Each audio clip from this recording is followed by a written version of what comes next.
Good morning, good morning, good morning, and good day. I am like so excited to do this class.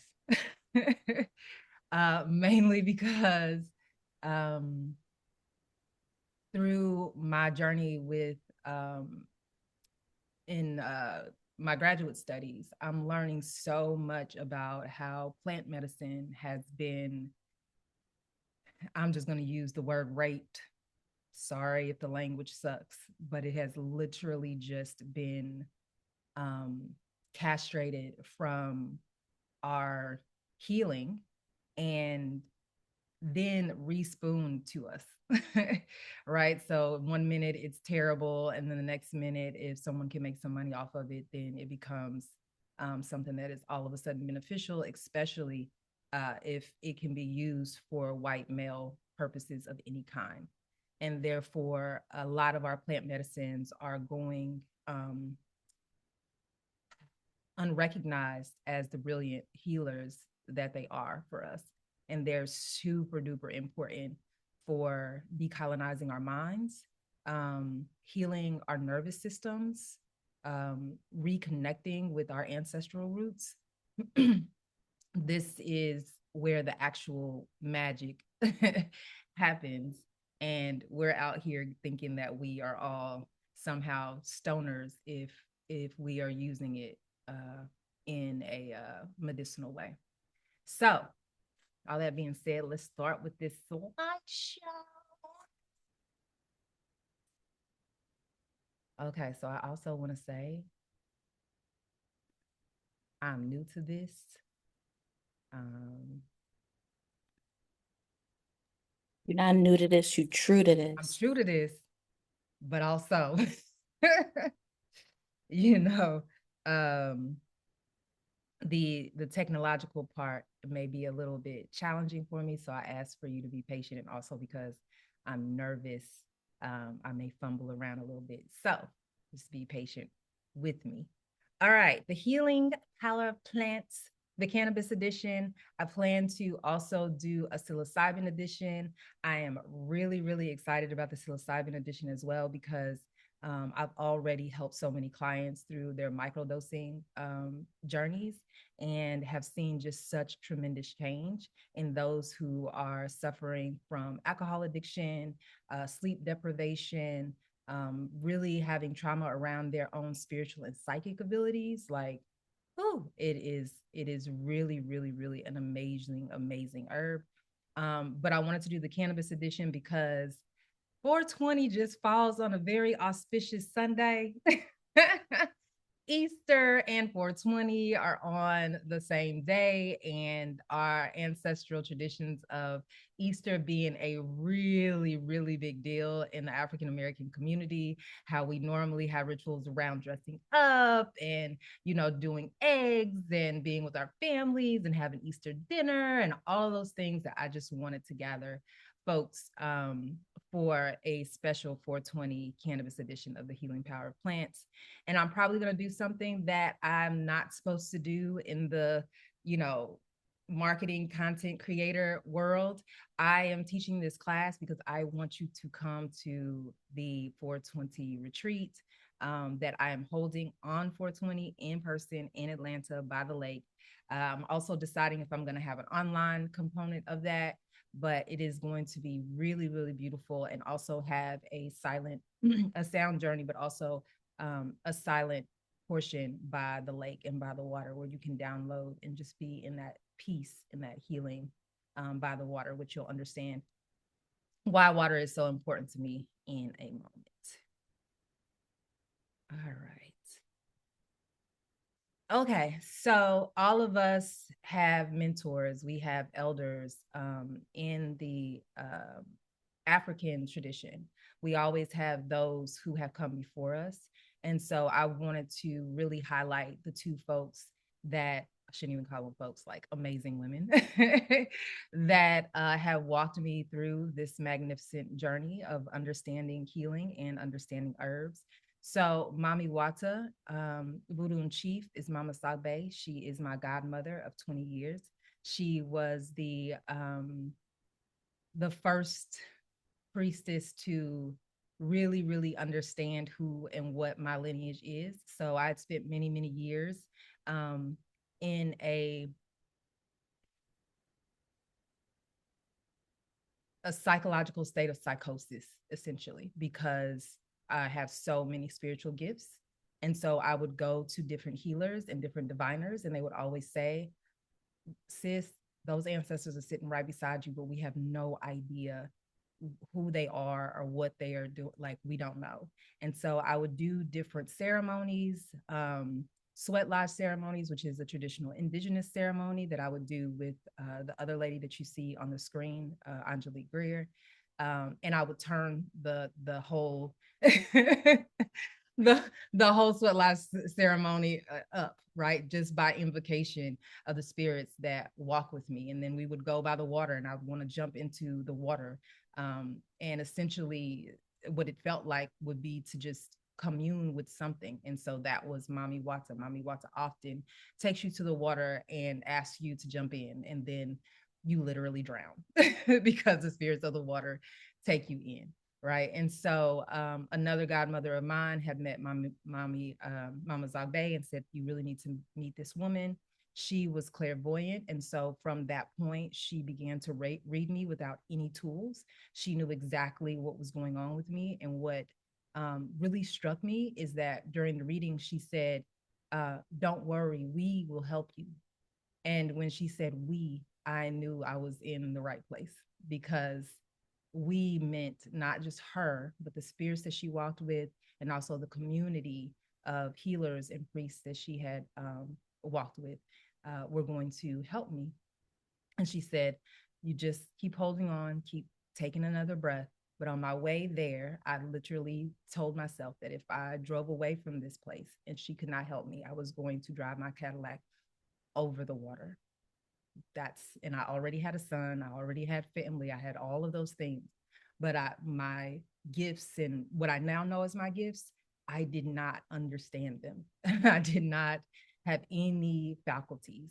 And so after being initiated almost immediately with Mama Sabe in my very, very early 20s, I then went into what I now know as a Harry Potter School of Voodoo. Right.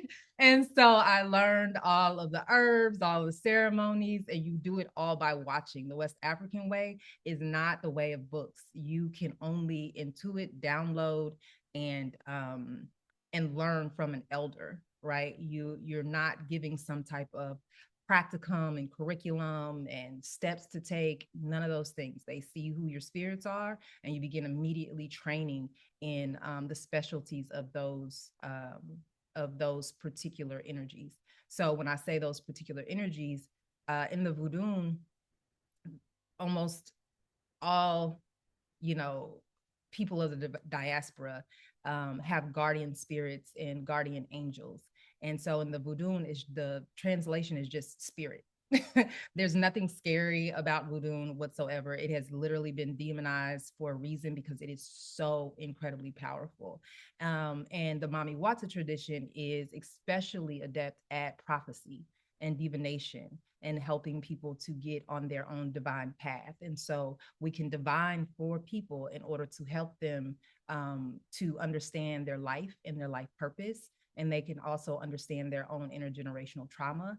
And through ceremonies and rituals that often, not often, every single time, involve herbs, we are able to then transmute the energy that has perhaps befalling you, or that you have been walking in for many, many generations.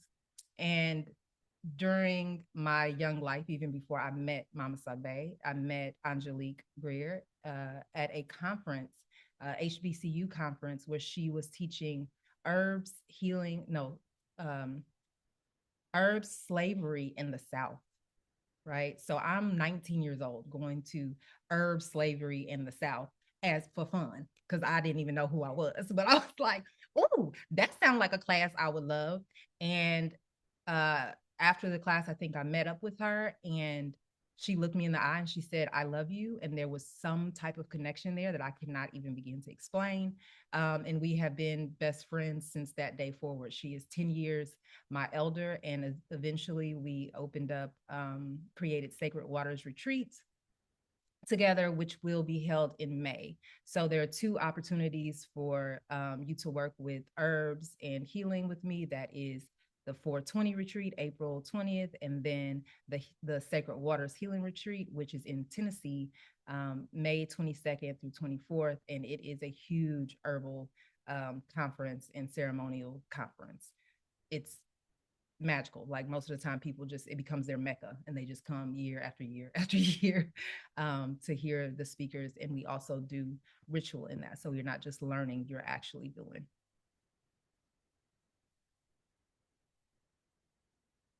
All right.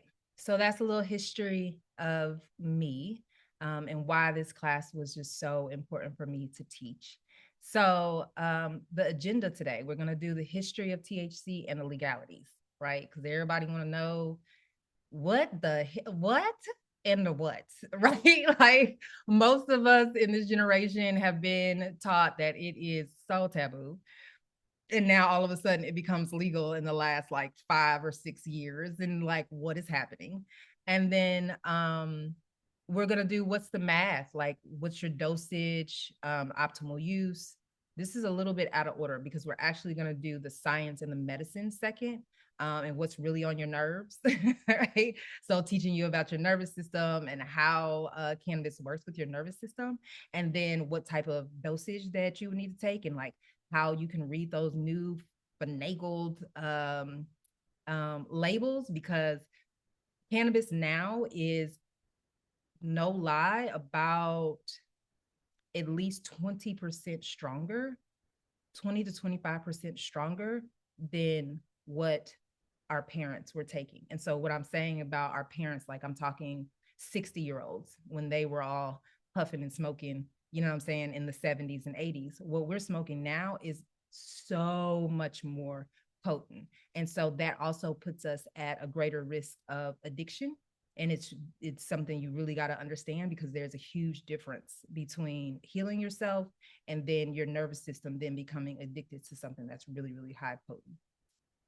So that goes into sacred versus slumped, addiction versus evolvement. So again, I've been teaching this class in conjunction with another sister. Her name was Sia. Sia had her own yoga studio, and when CBD became popular, I taught CBD and sound. And so a lot of this information actually I learned from Sia the first time, because I literally just said to Spirit, like, I really would love for people to take like a CBD, something that does not give them the psychotropic effects, but they can be able to deeply, deeply relax in sound. And then within like 3 days, Sia called me and was like, sis, this is what I've been thinking about doing. And she really didn't know me from Adam. Maybe we had met once or twice. And so I showed up with my bowls. She organized everything, and she's the one who taught this class. So I also want to give big ups to Sia for being one of the very first Black women who gathered folks of the diaspora and were like, let me teach you about what's really going on out here. So she gave me a lot of food for knowledge. And then I was able to pass on that CBD information to folks like my parents, because my dad suffered from stomach cancer. And that was a way for him to ease a lot of the inflammation and pain that he was experiencing with his stomach cancer, without having to get tested for drugs or any of those kind of things. He's retired now. So a little history. So if you see this photo here on the right, hopefully you can see it. This is when cannabis used to be legal, and it used to be in the pharmacies, right? Dr. Poppy's Wonder Elixir, right, has cannabis extracts in it. So in the early 20th century, cannabis was commonly used in Mexican and Black communities. So in Mexican communities specifically, as a way for them to relax, and then in jazz culture as a way for them to be inspired, right? all the things that we still know cannabis to be. And so during the Mexican Revolution, a lot of immigrants came up to the United States and they began to smoke, and white folks is pissed off because they're doing the same thing that they do to them now, right? You can work for us and you can be literally our slaves or our robots. But when it comes time for your actual healing, you need to be deported, right? When it comes time to actually take care of you, you need to be deported. When it comes time for you to be creative and create genius, this is now going to become illegal, because the point of capitalism is to 100% keep you working in a robotic state. It is 100% to make sure that you are not in alignment with your spirit and that you become a zombie. It's my biggest mission in life now, is to really unveil that mask of zombieism so that we can really heal ourselves. Because when we do, it is 100% going to be, what do they call it? Awakening the sleeping giant. So then they go on this huge campaign, right? Prohibition campaign. And this is where we are getting so much of our fears from. So there's actually this guy, Anslinger, who he framed the whole drug as causing insanity, violence, using yes, using racist rhetoric. So this is an actual movie, right? Reefer Madness. It was a film that, and then marijuana becomes banned in 1937, right? And then eventually in the 60s, which I don't have written down here, eventually in the 60s, that's when it becomes that like class A or class 1 drug, where you can actually just get arrested.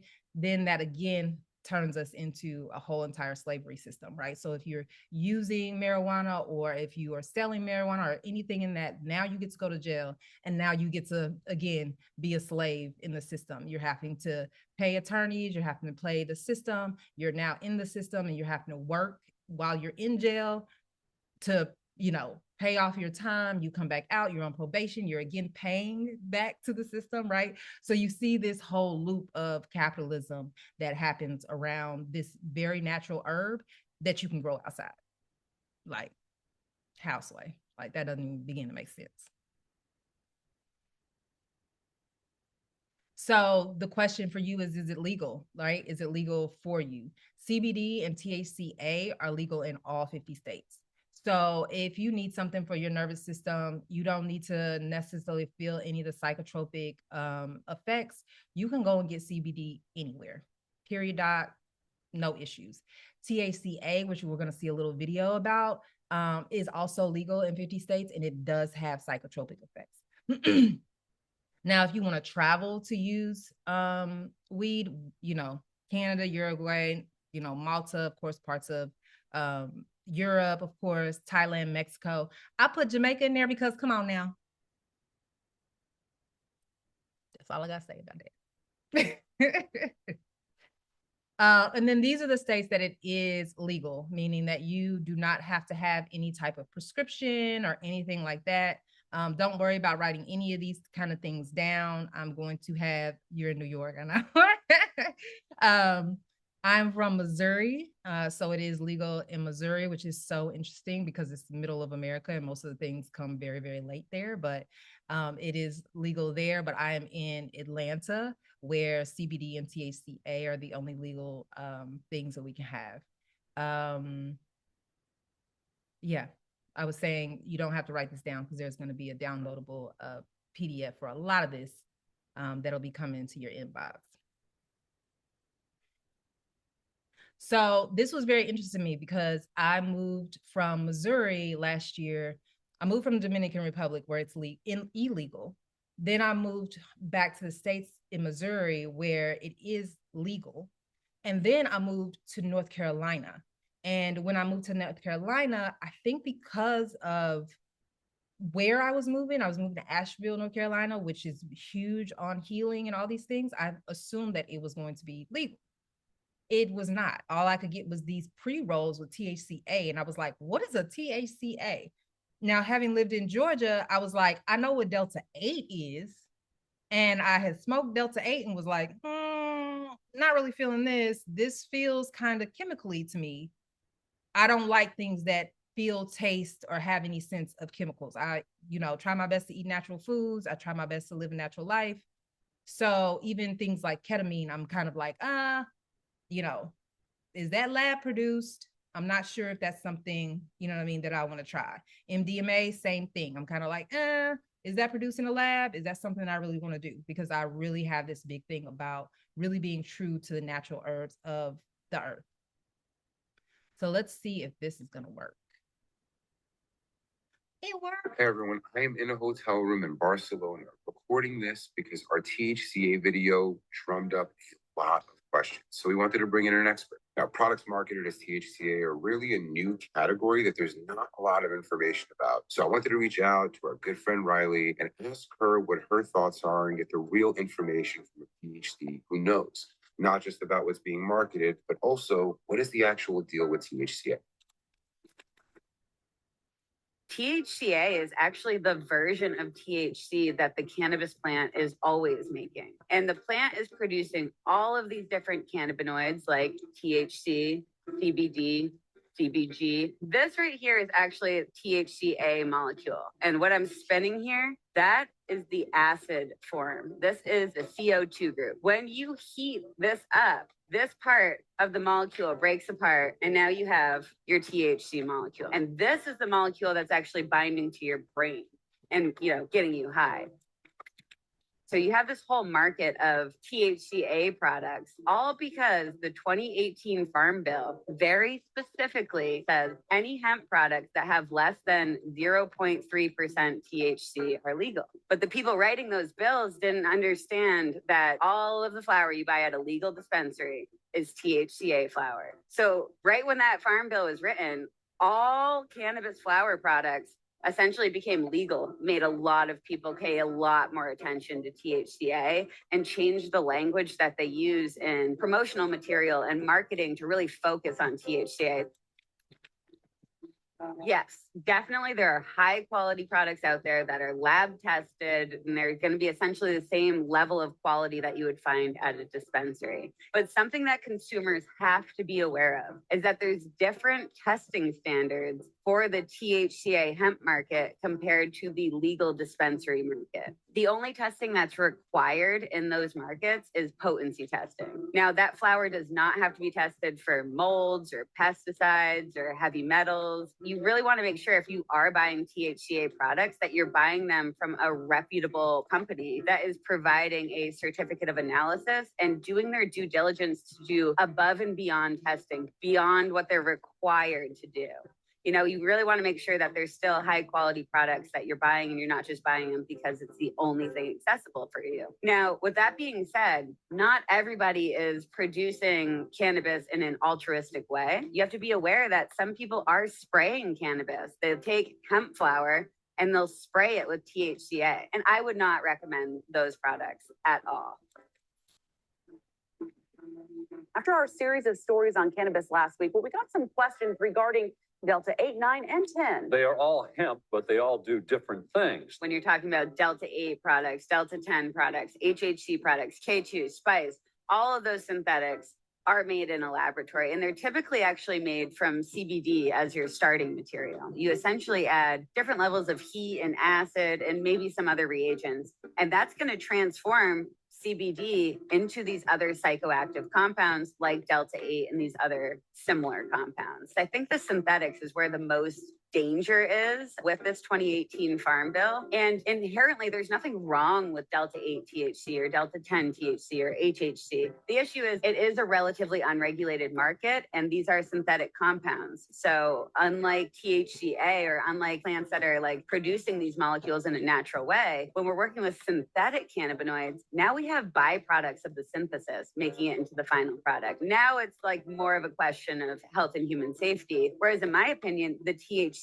realm of this is still very plant focused, and it's still a lot healthier than promoting these synthetic compounds that are only here because we don't have access to the natural product. I do not think any of these synthetic cannabinoid products would exist if we had access to the plant in every state. Okay. So I was really happy when I found that video, because I was like, okay, thank you. Now I understand why that tasted so weird when I smoked it. Like, it was not real. And that was also important for me in terms of being able to teach what you can get access to in a store, why it's important for you to be able to read the labels so that you know what you're consuming, but also that these synthetic compounds again can become addictive and really actually harmful to your system, right? So many folks stopped smoking cigarettes, but then they started vaping. Okay. Right.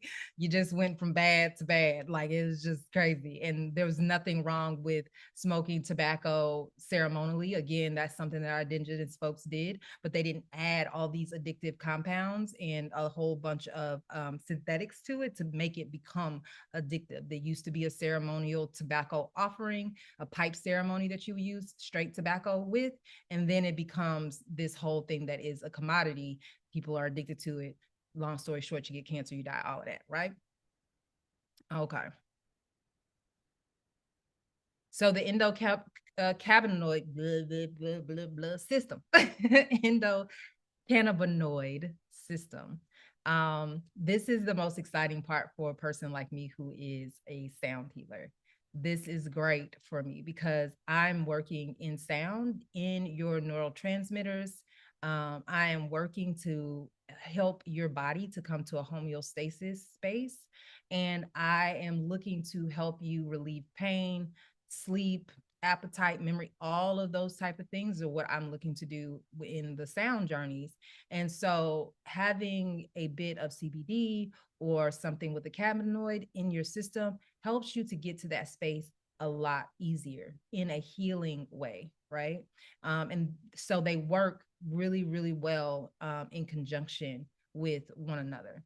And also, just so that you know what it is that THC is actually doing to your body in terms of it being beneficial, right? It is, like she's saying, what is it doing to your brain? How is it attaching to your nerves, right? So it is attaching to your nerves so that it can bring it to homeostasis. Now, there are also other herbs that you can use for this as well, right? This is also very, very important to me. A lot of these herbs, for example, there's number 4 is blue lotus. That's something that you can smoke along with cannabis, right? This is something that has been used since ancient Egypt in order to induce meditation and dream states. But know what it is that you're doing, right? Are you taking sativa? Or are you taking indica, right? And if you don't know the differences between indica and sativa, indica is what we call in the couch, right? That's how I was taught. Indica is in the couch. Indica is the one that helps you to regulate your sleep and really takes you to a deeper sleep state, right? And sativa is the one that is very inspirational. It really makes you giddy. It makes you happy. It makes you sometimes talkative. It's really good when you're wanting to go into higher levels of consciousness. I'm a sativa girl, right? I already sleep like a log. I'm a napper. I'm a professional napper. I don't need to nap no more, right? And so I use sativa as a way for me to write my newsletters, as a way for me to commune with spirit, et cetera, right? So some of the other herbs that I think are really important to know about. There's also a product called Calm, and I thought I was going to have the bottle, but I don't have the bottle of Calm, which puts magnesium into your system and really helps you to sleep at night. So that was not necessarily a herb, but a mineral. Ashwagandha. Everybody know about ashwagandha these days, right? Lowers your cortisol, it helps calms your nerves, improves your sleep. Ashwagandha is not necessarily something that you can smoke, but it is something that you can use in a tea. Also, the same way that you can still put CBD in your tea, you can add some ashwagandha to that tea. Great. Reishi mushrooms, another thing that everybody's like, mushrooms. You can use this mushroom in order to really ground your nervous system, right? Most of us suffer from anxiety.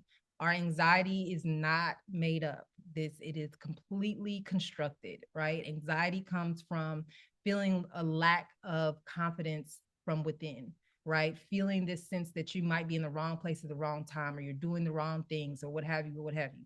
That's all by design, so that again, you come out of your natural state and you go into the robotic state, right? So grounding yourself with something like a reishi mushroom really gives your root chakra, right, this place that is like, I'm safe, I'm held, I'm okay. Reishi mushrooms come from the ground. Again, root chakra, grounding. Skull cap. Skull cap is, again, something that you can smoke along with your herbs. It relieves nervous tension and restlessness. Those who may suffer from a little bit of ADHD, skull cap is really, really, really good for that, right? Valerian root. I've been taking valerian root for a long time. It's gonna put you down, baby. Okay.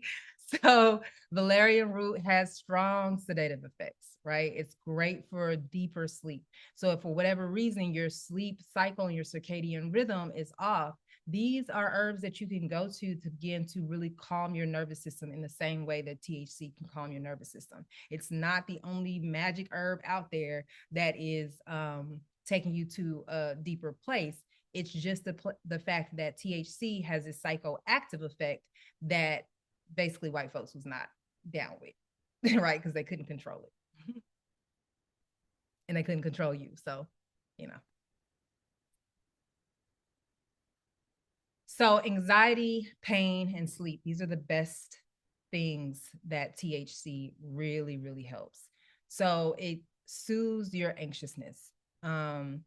Because the herb is, face out the way. Because the herb is working in your nervous system, you're able to watch your thoughts and become more aware of cyclical fears, right?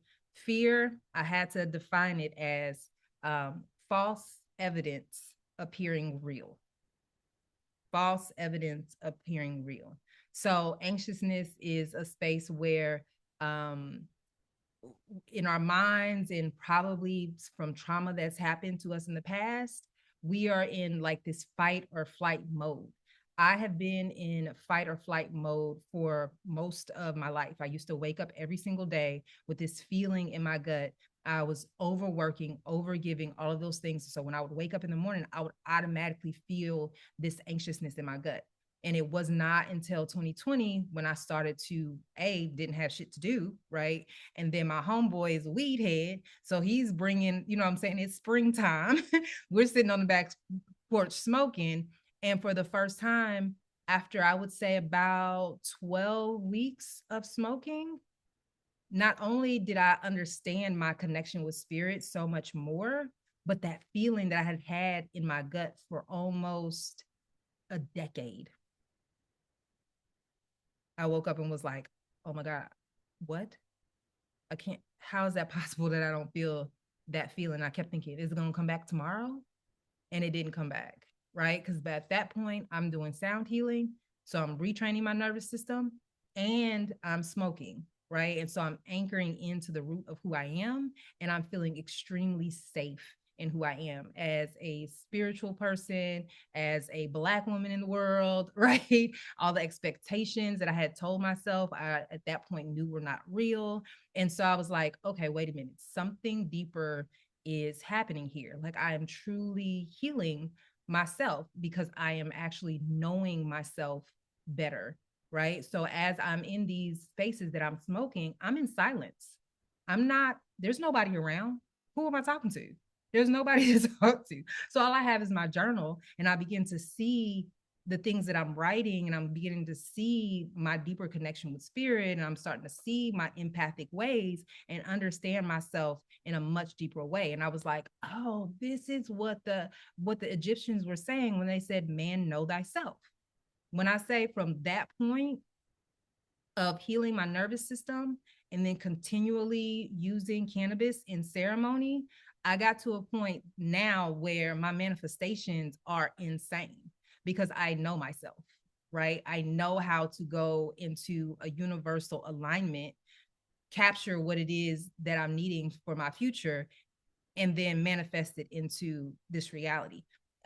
you cannot do that in fear, right? You can't, because the fear teaches you that you have to follow a certain rubric, you have to follow a certain way of doing things that are actually counterproductive to who and what you really are.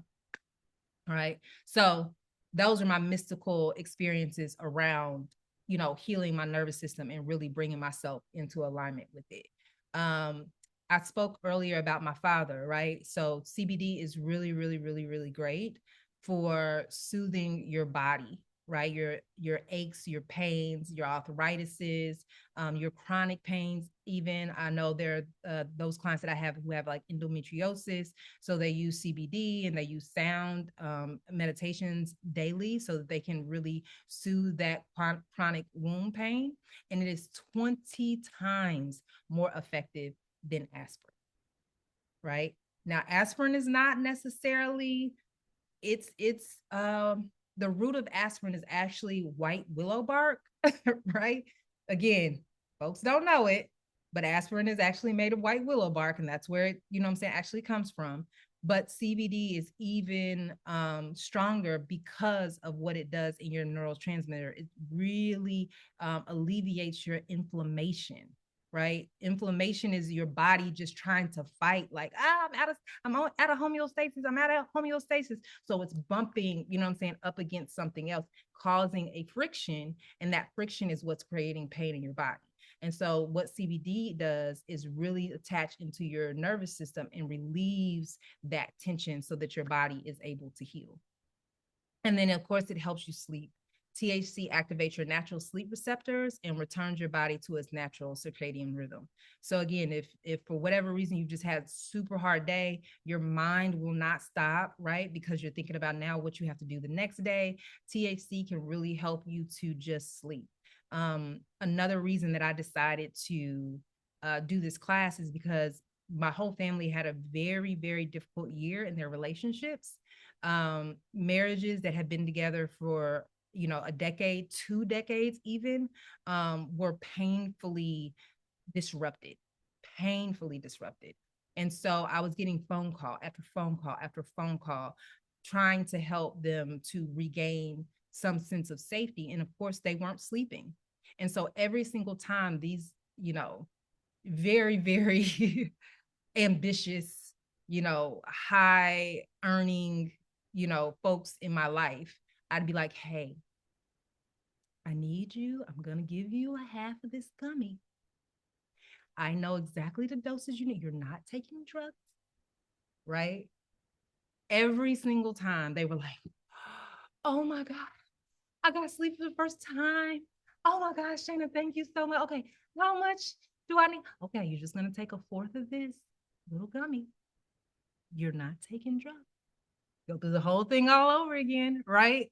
And it, again, maybe they take it for 3 days, wait a month, relationship shit flares up once again. They're back in these kind of emotional stress things. Now they know, okay, I can go get my little pack of CBD. I can eat my gummy. I can sleep throughout the night, and I can be productive for the next day. And also less fear around where their life is going, how they're now going to have to rewrite their life. So really, really, really high stress, anxiety times, it's a wonderful, wonderful herb to have around and have access to. We only have a few more slides to go. All right. So understanding your treats, right? Dosing yourself and understanding what it is that you're taking, right? So nowadays, everybody has kind of these labels on the back, and you want to know what it is that you're taking and how much things are in what, right? So if you see the one on the left, unfortunately, it's called AK-47. I really hated that, but that was the only picture that I could take that had such a big label. Right? It's telling you that you have 2 grams. 2 grams is about 2 joints. It's telling you, so I'm starting at the bottom here. It's telling you that this cannabis flower is a sativa, right? If you see on the right-hand side, there's the cannabis is called lemon skunk. It is a hybrid. right? So a hybrid is the sativa and the indica put together. And then it goes into all these different percentages about how much of what is in what, right? So THCA, which we talked about, which is a THC acid, is 50%. The THC is 2%. And it goes on and on like that, right? So it's important for you to know what percentage of cannabis you're actually taking. So overall, it's telling you that you have about 17% of THC, CBD, CBG. Again, you're going to have a handout that's going to be able to explain all of these different things. But the cannabinoid, right, is what we're really looking at. You got 17% cannabis in there. And so if you're a person who is new to the cannabis world, you're going to be looking for a lower percentage. Okay, so that you are not overstimulating your body or even having psychotropic effects that you cannot handle. So it is important for you to be able to read the label. And it's also important for you to know how much in grams you're getting, right? How much is it worth? Like, how much money is you spending on these things? So all of those things are important. And a lot of the times, if you're not buying from a store, a lot of the people that are selling it to you, they don't have a lot of knowledge on what they're actually selling. So you have to know what it is that you're buying. You have to be educated on what you know that you can consume and what you cannot consume. Right. And so if you're just wanting to go to sleep, you don't necessarily need something as strong as a 17, you know what I'm saying, percent or a 25%, like the one on the right side is a bit stronger. It has 25% THC in it, right? It's telling you it's going to be uplifting and zesty. You all excited, right? So now if you've got 25% of this uplifting and zesty lemon skunk in your system, you might be just a chatty Cathy walking around like, you know what I mean? And that wasn't necessarily what you intended, right? So just knowing what it is that you are consuming, also knowing that if you are smoking or consuming it, how much you actually need. So sometimes people put a whole entire joint together and they now have these half joints, which they call like dog walkers.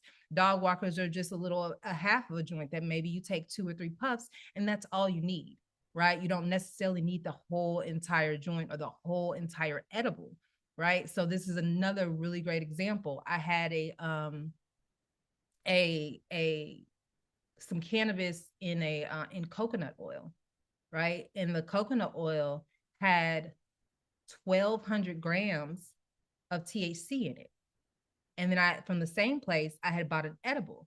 The edible had 25 grams and it was a huge Rice Krispie treat. Rice Krispie treat was bigger than this. So if this is a regular size book, the Rice Krispie treat was this big, right? The amount of Rice Krispie treat I needed, you know what I'm saying, was probably about this much, right? And it had 25 grams of THC in it. So you can imagine what the coconut oil had in it when it was a small little container of maybe a half an ounce, and it had 1,200 grams of THC in it. I barely had to scoop a little. I put some in a tea, and you were totally relaxed. That small little half ounce of coconut oil probably would last me 3 or 4 months in the ways that I dose. However, my boyfriend spreads a big thing on some Ritz crackers and takes 3 crackers. He's 6'5" and he slept for 12 hours straight. Because it was an edible, there was no way to get it out of his system. It just had to go through his entire system, right? Versus smoking. Smoking, you can smoke, you're going to be up for a little while. You'll be back down in about 2 hours. You might be able to take some coffee, straight black. That's a little trick. If you ever need to come down from a smoke high, black coffee with salt in it, it's so bitter, it just jolts you back. You ain't had no more. You done. It's over. Right? So knowing what you are consuming And so this went right into consumption. And I don't think people really understand that there are different types of consumption. So flower smoke, flowers, you're going to smoke the traditional flower that we know, ganja, Bob Marley, all that kind of stuff, right? I don't know how to roll a joint for my life. So I use cones and just stuff the cone with and that's all I can do. I have tried over and over again to roll a joint. It can be definitely a part of your ritual, which I absolutely love for folks, is just the ritual of praying over their smoke, setting intention as they're rolling their joint. Even for me, lighting the joint, I say an intention in a prayer of thanks, right? Of overstanding, and then I smoke because I know that I'm welcoming in a higher divine force when I'm consuming this, because that's my intention, right? So you got your joints, you got pipes. I meant to bring a little pipe for you to see, which is also really, really great. They're normally glass. You can also use crystal pipes. They are really good because you don't need any kind of extra apparatus. You just light the herb right into the pipe and then you smoke it. And it's usually, 1 or 2 hits if you get a small one. A bong is much more elevated. I personally don't know how to use bongs, but you can use them. Google it. I don't know. Vapes, vape pens. People are always now assuming that the vape pens are just, these smoke that doesn't have anything in them. I always assumed that they were all THC. So I was wrong about that. Some are THC, some are not THC at all. But those come in an electric vape pen, and you can smoke basically a THC concentrate in a liquid form. The ones that I really like, I don't have a picture of them, but you can actually see the oil in there. I think that that's important. And just know that electricity is heating up the oil, and then you're smoking it from that place. And then edible tinctures. Edibles and tinctures are awesome, right? They come in baked goods, teas, and liquid concentrates. What I mean by liquid concentrate is like come in a little dropper. You can then either drop it directly into your mouth, or you can, put it in a drink or put it on some type of food and eat it that way. And then solves, which I think are rarely spoken about. But because I'm in the herbalist world, solves are really, really important. CBD solves and THC solves. You can rub like the coconut oil that I was talking about. If you have shoulder, lower back pain, things like that. A lot of people have arthritis in their hands or in their wrists from like typing and stuff so much. You can rub your CBD and THC right on your skin and get the effects, right? Our skins eat everything. They are our biggest cells. They love to eat up everything that we eat. That's why the whole, beauty industry goes nuts, because it's like your face is literally eating toxins when you're putting crazy stuff on your skin, or if you're putting lotions on your skin that don't make any sense, like your body is just digesting toxins. So salves are really, really awesome. A little pro tip, a little salve on the yoni. That's all I'm gonna say. That's all I'm gonna say. I'm just leave that there. What's the word for the yoni and flalum? the the Peter Peen. We'll just go with Peter Peen. Either or is a wonderful experience. So sacred ceremony. This is probably my favorite part, right? I described a little bit about why it is very, very important. In indigenous cultures, in Africa and in the United States, the pipe ceremony is very, very important. It is a communal space. It is not a solo space, right? It is a place where you sit in circle, you pass the pipe around, you set intentions to your ancestors, to the higher beings, and you set intentions for healing and to also hold space for one another. This is what we do, right? This is what we've been knowing about the ciphers, about the smoke circles, in Atlanta, we have a thing called the burn church, right? Burn church is where you smoke, you outside, you with each other, you elevating on Sundays, right? Like this is what and who we are. We were never, ever, ever meant to use our smoke and those blessings of smoke as a form of addictive recreation, for lack of a better term. Addictive recreation was not what we used herb for, right? We used herb in order to commune, and we also understood, and this is something that is so cross-cultural, smoke goes into the air. The air is where the spirit realm exists. So when you go to Buddhist temples and they have incense, when you go to Catholic ceremonies and they're doing the frankincense and myrrh, all of those are smoke ceremonies. Now everybody's like, oh, let's all do sage, right? Because this is the thing that purifies the air, because that is where the ethereal realm exists. So you're communing with the ethereal realm through your smoke, right? That's why this is so, again, important for me to teach. It's not an empty practice. It's an indigenous practice that we have been using for eons. Like I said, all the way back to ancient Egypt with the blue lotus, and ganja is grown worldwide and also demonized worldwide for its very, very enlightening effects, right? So we all come together in prayer, gratitude, communion with the natural world. It's a sacred art of communing with spirit, right? And calling on the wisdom of our ancestors. And so if we are in a different mindset around what THC can do for our bodies, our minds, and our spirits, it then elevates us into a freedom that we didn't even probably know existed for our physical bodies.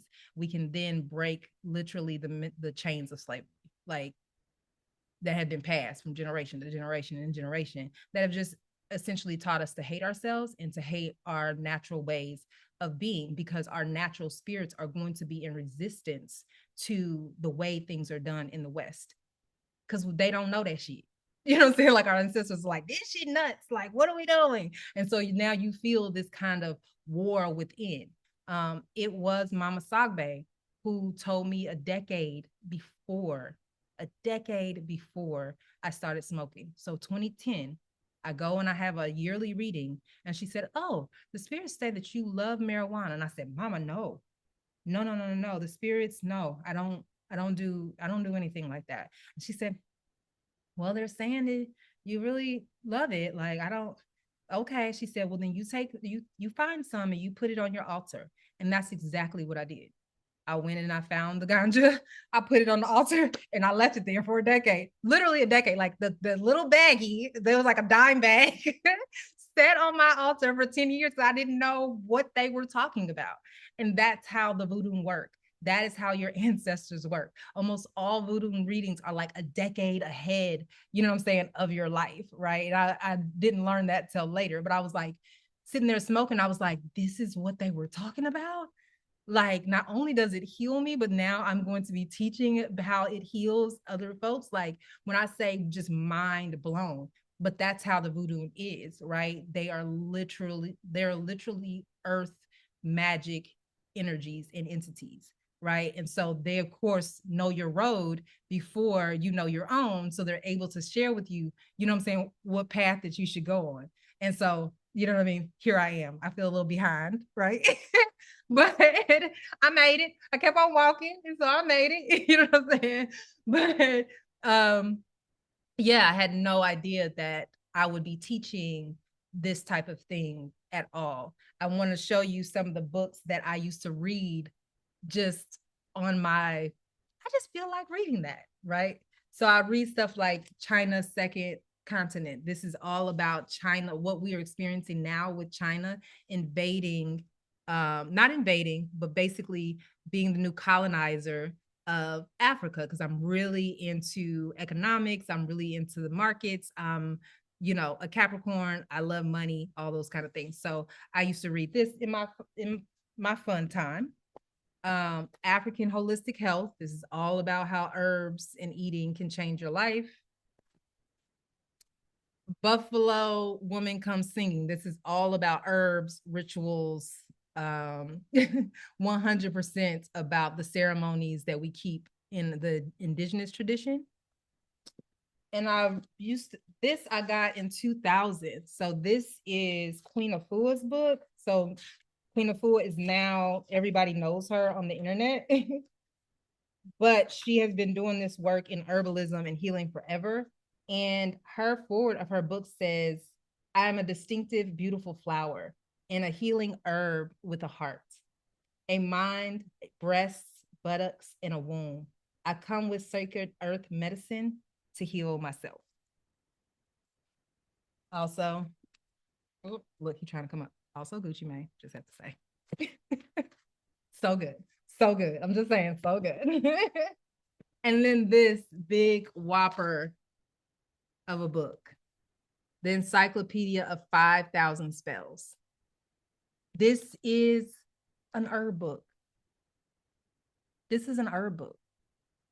Everything in here is how you put herbs together to create alchemy. All spells are used, are a combination of the power of what the herb can do and the intention that the person is setting. And that combination creates an alchemy. This is the reason that the Voodoo, Ifa, traditional indigenous here in the US use herbs for magic, right? Because they heal. Whatever it is that it does in your body, it also does in the etheric realm, right? And so we always use things like, if you are using a herb such as sienna, which is something that makes you go boo-boo. You can then use sienna in a spell if you're needing to extract something quickly. That's the magic, you know what I'm saying, of herbs and intentions. You can use herbs to create an alchemy in the ethereal realm, and you can also use it in your physical body to create alchemy inside of your body. So let me tell you a little bit about this half-day trip. So I definitely decided I'm going to do this yearly. This is going to be the very first one, but it's going to be on April 20th or thereabouts every single year. From 12 to 4, we're going to gather by the lake. I'm going to provide for you the CBD, THC. It will be in edible form, and it will be a ceremonial dose that you can also take home with you, because what we're going to do in the space is I'm going to teach you how to do divination for yourself, right? So every single time, if you so choose, you can then create sacred ceremony for you. You can also create sacred ceremony for those that you love that come into a cipher with you, right? But at least you will know how to call in the divine for yourself. So we're going to do that. And then we're going to go into a healing sound bath journey, right? Because when you take your edible, you are then, your whole, again, your endocannabinoid system will be activated for relaxation, and your body will be able to take in the healing Reiki sounds of the bowl. What's interesting about my sound baths that are very different from other folks' sound baths is that I do call in the energy of the ancestors, and my intention is healing and for you to connect with your own ancestral tradition, right? So when you are in the sound bath, a lot of folks, especially if they're experiencing grief or if they have special psychic abilities, if they are, connecting and know how to connect, or if they don't even know how to connect with their higher selves, they are then able to connect with their higher selves. Your higher self in the Voodoo tradition is called your Ori. Everyone is born with a light, right? So that's why it's called invoking the divine, because everyone has an inner light, and that inner light is who we consult when we are asking about your destiny, when we are giving you spiritual readings. But you talk to your Ori, you have conversation with your Ori all the time, and it's normally what I call the good cop, bad cop, right? You have the good cop on one side, the bad cop on the other side, and a lot of times when you listen, and that good cop be like, take a left. You should be taking a left. You take a left. and when you don't listen to that good cop, which is your Ori, you normally take a right and you on the wrong path, right? So everyone has the ability to talk very, very fluidly with their higher divine self and begin to be in alignment with all things that are good and best and highest for them. But sometimes, because again of trauma and capitalism, stress in our lives, it is very difficult to hear that higher self and be able to trust its wisdom. So that's the point of the retreat, is for you to be able to download the wisdoms of your ancestors, your Ori, your higher self, and any other spirit guides that are also with you. So, like I said, in practicing Budun, I understand that people have many, many, many, many forces of love that come into this world with them and are always trying to communicate with them. And so, because of the gifts that I have, I'm able to use the sound bowls to help those spirits usher in and begin to speak to you in clarity. So the healing sound bath journey. And then after that, we are going to have some silence by the lake. I am big on silent retreats. So this is my first like introduction on just taking, an hour, hour and a half to yourself in complete silence by the lake, and just being able to download all the things without having any outside interruption, or also having that social anxiety when you're in a group that you have to talk or you have to be able to share something. You can just be in this divine space with yourself, right? And also be out in nature where ain't nobody messing with you and you ain't got to be worried about nothing. And then after we gonna eat, because by then we gonna have the munchies. So we'll come back together, we will eat, we will talk, we'll have some regrounding time, and then we will close the ceremony. So I'm really, really excited about April 20th. And I'm also excited about the Sacred Waters Retreat in May. That is going to be with a lot more women.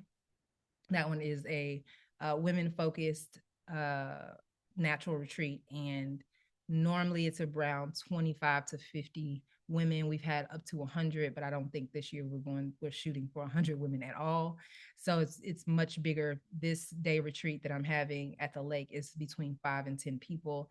I'm very big on small, intimate spaces because of the psychic downloads that not only that I get, but also most of the folks that come to me have very acute empathetic skills as well that sometimes they have not tapped into. And so smaller spaces just feel much safer for those of us who are introverts or introvert adjacent, for whatever reason. So I would love for you to join me there, and you will get more about that in your email with your downloadable. Remember, the downloadable has all of those facts around reading your label. And I also want to speak just a little bit about addiction, because I am currently on a fast from THC, from drinking, from any kind of additive. This was prompted by my ancestors who practiced Ramadan. I didn't know that. I just was like, oh, I was, got the download to begin my fast. And then, within days, they're like, oh, it's Ramadan. I'm like, y'all do this shit to me every year. So I'm in this amazing clarity fast. And I was asked, like, well, why would THC, be a part of that? And I was like, because your nervous system can become very dependent on THC. When you get stressed, when you get upset, you can then veer to taking this herb that makes you feel soothed. And you start to lose sight of who and what you are, because you feel like that's something that you always need in order to calm down. You start to reach for it in the same way that folks reach for food, and they don't realize that that's what's actually just pushing down their emotions, right? And so I want to be very, very clear that THC is addictive. 100% it is addictive. And those of us who have high anxiety, it becomes even more addictive, because it can give us this false sense of safety. And if you take time away from THC and you notice that you are not able to handle your own emotions, and you then begin to crave THC, you're in this addictive space.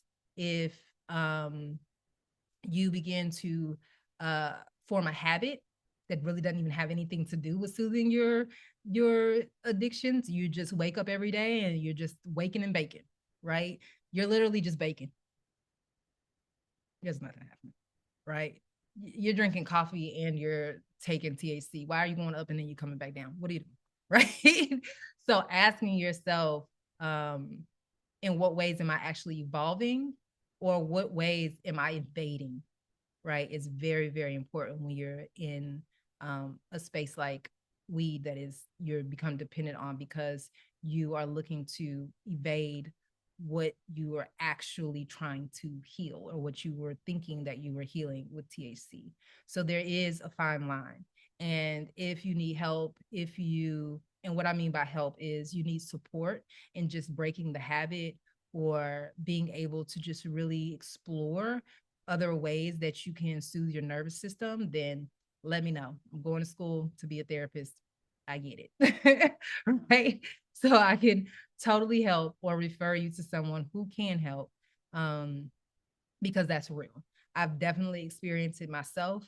I tried to stop smoking THC several times, and any little trigger would just be like, I need a joint. I need a joint. I need a joint. Oh, I'm driving in the car. I'm driving in Atlanta traffic. I need a joint. It's always I needed a joint for something, because I didn't want to just be able to sit in my own nervous system and say, wait, but am I okay though? Like, how am I thinking about this situation? Why am I freaked out about driving in traffic? Should I just not be driving in traffic? Should I just be chilling and know that this is what life is, right? Instead of always searching for something to suppress that emotion, maybe I needed to face that emotion and realize that I have actually healed from that, and I don't need the joint to do any of that anymore. And so I do understand the addictive qualities of THC, and I did not think it was addictive when I first started, because there wasn't much information out there. But then once I was going to therapy school, and there were so many therapists being like, yeah, they're really heavy cannabis users, and they started to say how like cannabis even would disrupt people's REM sleep. And I was like, oh, yeah, if I stop smoking, I don't dream. I mean, excuse me, if I do smoke, I don't dream, which I wanted when I first started smoking, because my dreams would be so stressful, right? I would take my daytime into night, and I would never actually get any sleep. So actually stopping my dreams really helped. And I would have prophetic dreams. So I'd be like, I don't want to know what's going on with Terrence. I just want to go to sleep. Right. So I wanted to shut all of those things down. And so eventually I'm going into these really amazing, just deep, dark sleeps. But then you don't actually get the actual experience of REM sleeping. As soon as I would stop smoking, my subconscious dreaming would immediately come back, and I'd be able to solve problems that were going on in my daytime life. I would then begin to see the different things that maybe perhaps I was suppressing, right? And so I was like, oh, I get it now, right? I understand that my dreams are informing me, and I could not handle the information that they were giving me. And at the time, I needed the THC just to calm all of that down so that I would have a clarity space, but I didn't need to continually use it to go to sleep. Excuse me, because I had already reset my circadian rhythm. My nervous system is now in alignment and in check, and I can handle my life without any type of substance. I can really use it for ceremonial connection, but I don't necessarily need it for the evolvement of who I am.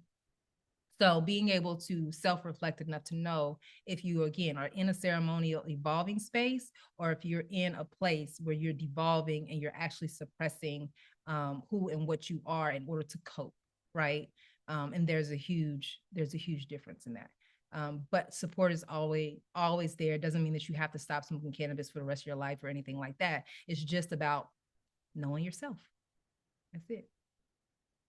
So thank you for listening to the whole entire video presentation. Do you have any questions? No, that was so fun. Oh my God. I'm glad you enjoyed it. I definitely did. There was so much more information. But I just thought it was important to make, because I was like if I gave all the information, it would have been literally 2.5 hours. And I was just like, no, that's Maybe like a supplementary reading doc of all the links. Yeah, that's why I was like, I'm just going to do because I was gonna have like go through the doc, and I was just like, no, I'm just going to email the doc. And that You will have the information that you need. And then that doc will, of course, come with the information for the retreat and just it's understanding. that sounds like it's gonna be so good. It is. It really, really, really is. Like I got the download a long time ago to have it, and I just was not prepared for what they were telling me to do. And my homegirl was like, Shayna, just don't do it then. Just do it. Okay. You know what I'm saying? So now I'm like, okay, I got it. All right. And I'm doing like all the things that they asked me, you know what I'm saying, to do. And they were like, specifically, they wanted just 5 people to come.